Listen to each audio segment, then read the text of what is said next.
All right, welcome everyone to today's episode of Is It Prophecy here on Israel National Radio, Root Sheva, and the show is syndicated as the Messiah Hour on YouTube. Go to YouTube and type in Messiah Hour with Ari Louis and subscribe to the YouTube channel. It is free to do so. And you can also find episodes of this program on JApp. That's a Jewish application that has sharing for big rabbis, as well as episodes of this program. You can find JApp through iTunes or Google Play stores, or from the website www.j-app.me. We have a very special program this particular afternoon on the line right now from the owner and operator of 613 Media Group, Drora Bat Melech. Drora, how you doing out there? Doing great, thank God. It's great to have you on, and let's talk about some politics. Let's get into it. I understand that a lot of people think that really the only solution with Israel and the Palestinians is the one-state solution.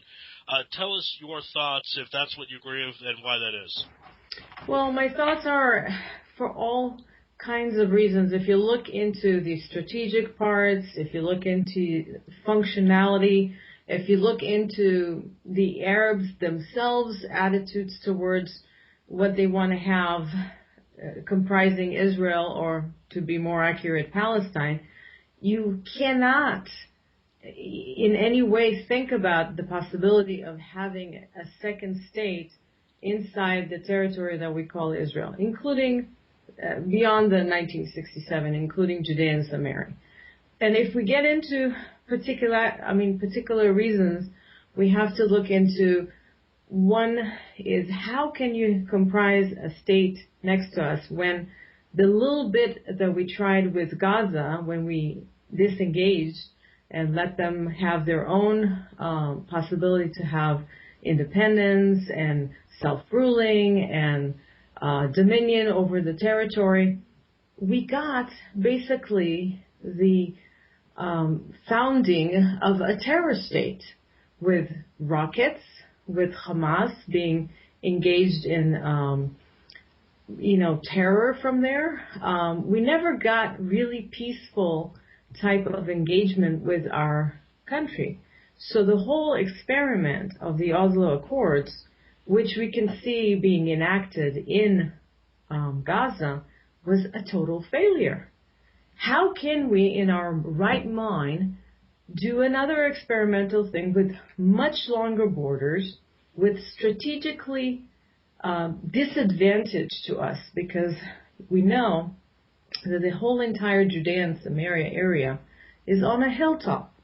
You're talking about having, and if anybody just sits on any, like Ariel or any of the cities up on top, you literally can look at Israeli, buildings and just have fun sharpshooting them.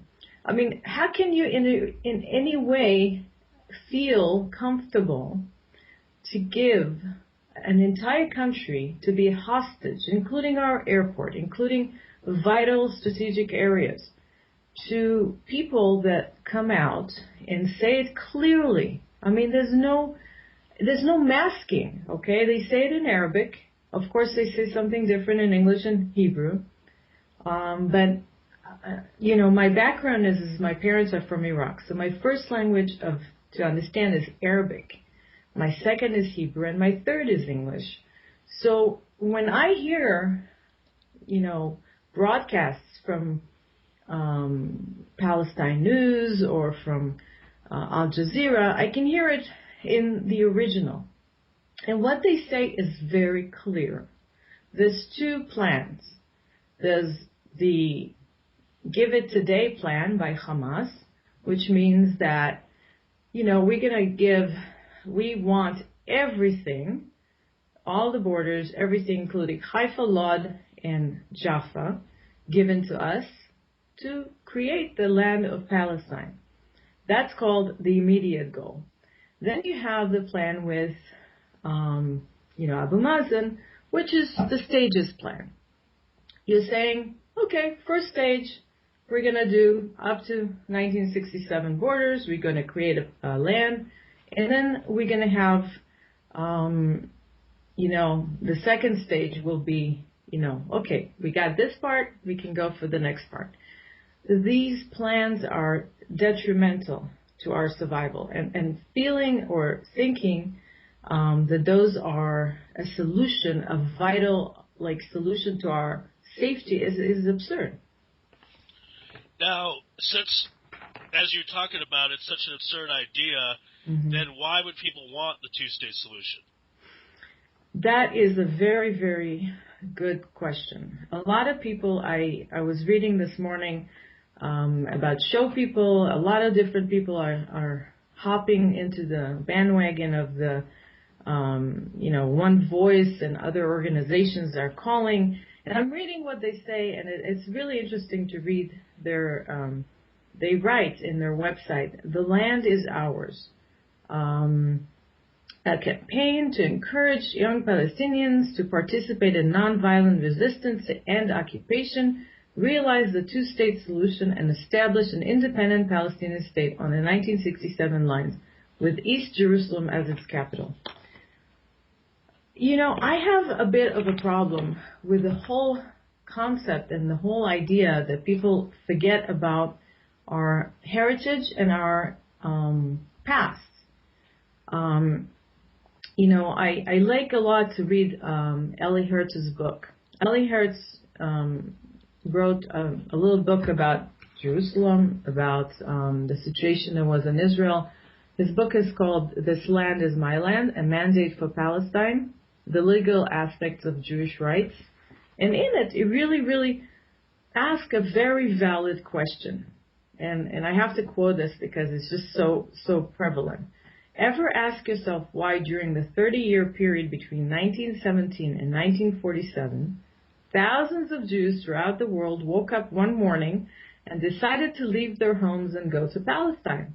The majority did this because they heard that a future national home for the Jewish people was being established in Palestine on the basis of the League of Nations obligation under the Mandate for Palestine document. Now, what is that? The Mandate for Palestine was not a naive vision briefly embraced by the international community. 51 member counties, the entire League of Nations, unanimously declared on July 24, 1922, that they are basically recognizing the historical connection between the Jewish people and Palestine and establishing the national home in this particular area. So when you have this particular announcement by 51 nations, declaring that this area belongs basically to the Jewish home, and their 5th chapter of this particular thing establishes very clearly that you cannot establish another state in this particular area. And later on, there is, acknowledgement by U.S. Congress, by the U.S. Senate, and establishing this as a congressional law, which is still valid till today. And you do this, and then you come back and say, sorry guys, we now think we should have another Arab state besides the 22 other states that were established. Now, the key point here is at that particular moment when these people sat down and made that decision, they also sat down and established 4 mandates for the Arabs of the region. Jordan, which was the main area, but they also established Iraq, Syria, and Lebanon. 4 lands. There were supposed to be areas to give political sovereign rights for all Arabs of the region. Now, it was not some sort of a thought that was just they understood the historical connection of the Jews to this particular area. They did not deny the Arabs of their rights, but they just said, you have rights also, and we're going to develop those rights in the 4 mandates on the eastern side. And they established clearly borders from the Jordan River to the Mediterranean Sea. Those borders are clear. Those borders are supposed to be the borders of the Jewish state. And any idea to have another state established in the midst of it is absurd. Now, everybody comes up at this moment and jumps and says, whoa, we already have it. Things happen. Jordan got into... I see it differently, the way history really played out since that decision, okay? I see history as establishing, we got those lands allocated to the Jewish land. When 1948 came along, basically during the war, you had Jordan occupy lands that were allocated to the Jewish state, not the other way around or any other way. There was no issue of Nakba. Each nation, and as we say in Hebrew, le'om, each nation, national entity, was given a certain area to establish their sovereign political rights. The Jewish nation was given the land of Israel. And the Arabs of the area were given 3 choices. And it's actually, if you look at the congressional debates about this decision making, it's amazing to see what people said. But it was very clear. They said they're establishing a state for the Jewish people to have sovereign rights. They're not denying any other entities or groups, national groups that live already in there, but they have to be under the law and dominion, and they use the word dominion, of the Jewish state. What does that mean? It means clearly one thing, that the Jews were supposed to have the law and sovereignty of the area, and any other minorities living in that area should agree with that dominion, live under the premises of that dominion, live peacefully. And it says clearly, it gives 3 choices. Either they live peacefully, and that's fine, which means they get their religious, they get their, what we call citizenry rights. In Hebrew, it's toshavut, which means that you can settle, have rights to citizen rights. Everything is fine. But the sovereign legal rights were for the Jewish homeland. On the other side, they were supposed to be, if they do not agree, they said they could, for a just value, sell their land. This is what it says in the congressional. It's just amazing to see this. Sell their land for a just price and then move to the eastern mandates that were established for them, Jordan, Syria, Lebanon, Iraq. If they do not agree, to this just valuation for their properties and move, then they should be taken out. And that means if they do not agree in a violent way. This was written in the negotiation to this particular law that was established and agreed to. To come now and say, sorry guys, there's a new situation. We have Arabs here. Yes, they're not agreeing to our existence. They're violently going against the Jewish law. The Jewish side, we have always tried to be, to find some sort of a solution, a peaceful solution. The disengagement was a very, very, very hard thing for many people to go through, but it was done. And I must say, it was a very, kind of a failure, to say it in a very modest way, because we did not achieve the peaceful coexistence. The whole idea was to do a trial. Look at this. Here, we're giving a whole area. There was a flourishing area to establish some sort of an independent entity to coexist with us, and we did not get that. Now, the whole idea to establish another entity when the players haven't changed, not at all. Not only that, Abu Mazen is in a unity government with Hamas. Now, Hamas is a terror organization, and I don't care who says otherwise. They haven't, decided to work like Mother Teresa yet, and they're not visiting, special, places to take care of, people that are injured. The truth is, we see it very clearly. We saw it with what happened to the 3 boys from Gush Etzion, where I live.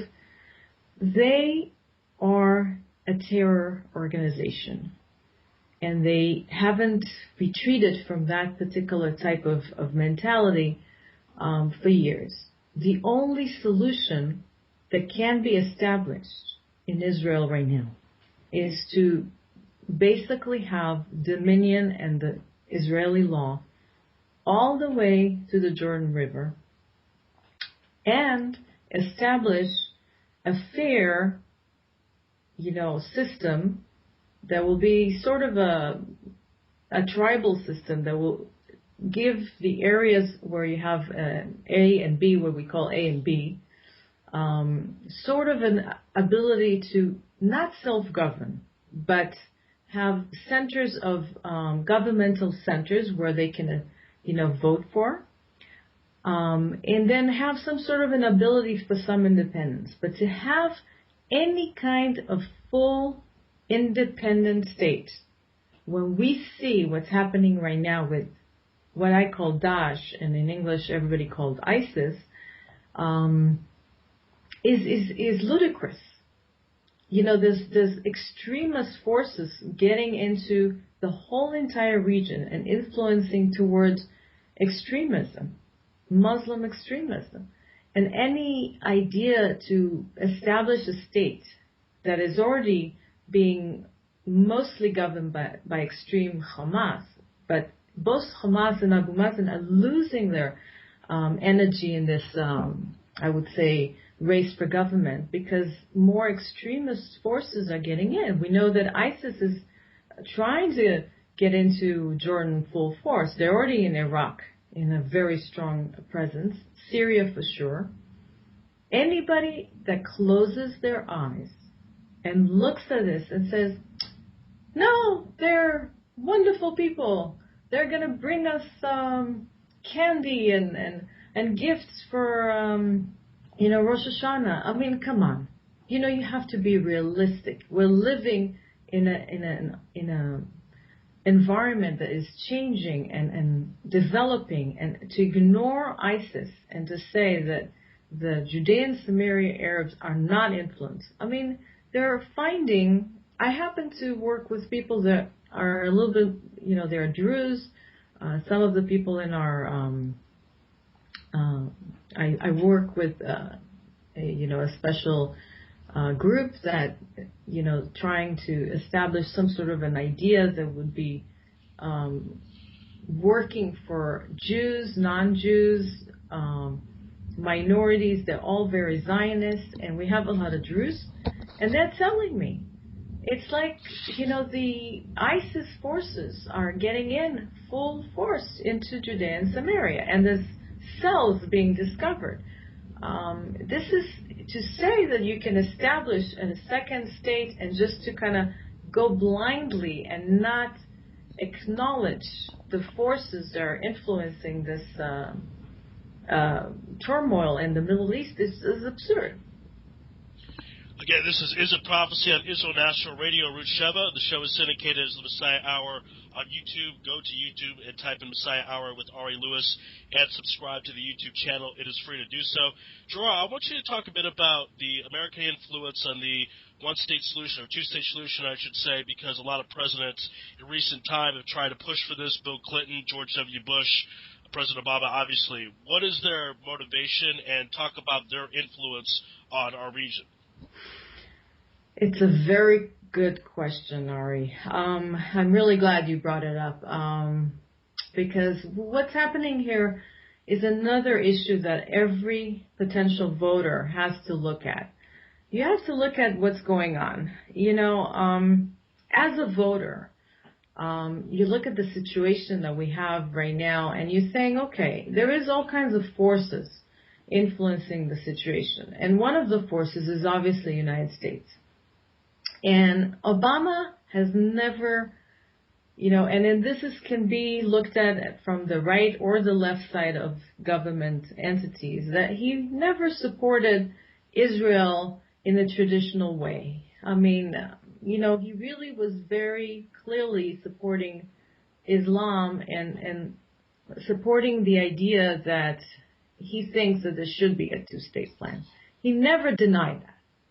So putting that aside and realizing that that's one of the components that he's going for, his support, and I would not limit the word to support, because my feeling that there's actually an American interfering with our election, which I don't really like, and it bothers me, as many people have dual citizenship in Israel, and I think anybody in his right mind that see the 2015 organization and even the premise that the whole group of people that supported Obama during his election campaign coming here to Israel to support the left on their election campaign is very problematic, to say the least. It's problematic in several aspects. If you look at the aspect that we have here, the left and right, and suddenly somebody from the outside, a foreign nation. I mean, we're not the 51 state of America. I mean, sorry, some people think that, but we're not. We're an independent sovereign state with prime minister, a very capable one, and a very able one to say what he wants to say, and he should be able to say because he was elected by the people of the state. To come here and represent the thought, which is promoted by President Obama, that we should have a two-state plan, is absurd. It's an interference in our election, and it should not be. And it's coming from several organizations supposedly independent, if it's the One Voice or the V15, or even through the support that people get to the One Israel Fund. All those different organizations are being funded through foreign money, and that's a clear problem, and I think it shouldn't happen.